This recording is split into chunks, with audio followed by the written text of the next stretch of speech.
Il-każ Capital One fejn jissemma b'mod prominenti l-Viċi Kap tal-Partit Nazzjonalista Beppe Fene-Kadami se jispiċċa investigat mill-Europol, l-Aġenzija Ewropea tal-Infurzar tal-Liġi illi tinvestiga l-kriminalità internazzjonali u t-terrorizmu. Il-każ se jispiċċa għandhom anke riżultat ta' żjara tal-Kumitat tal-Pana tal-Parlament Ewropew f'Malta. Beppe Fene-Kadami kien wieħed minn dawk imsejħa biex jidher quddiem dan il-kumitat u l-każ tiegħu issemma mhux biss meta kellu jiffaċċja l-kumitatu iżda anke f'laqgħat oħra fosthom mal-ġurnalisti.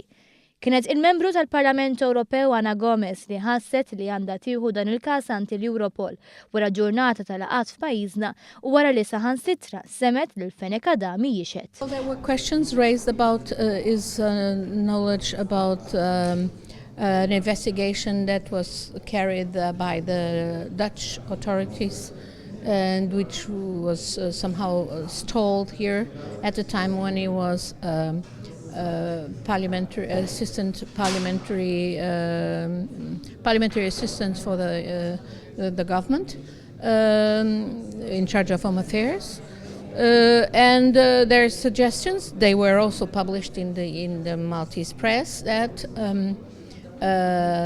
there was not a very efficient follow-up of the Dutch investigations that established a link from Capital One and Baltimore Fiduciary, of which he was a director. Kien hawn li Gomez qalet li hemm bżonn li l-każ ikun investigat mill-Europol.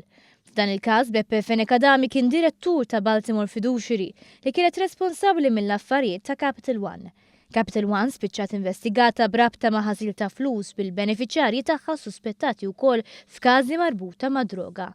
Il-każ spiċċa fl-aħbarijiet meta sar magħruf li l-investigazzjoni tal-Pulizija f'pajjiżna waqfet wara li tfaċċa isem ta' persuna esposta politikament li ma kien ħadd għajr Beppe Fene-Kadami.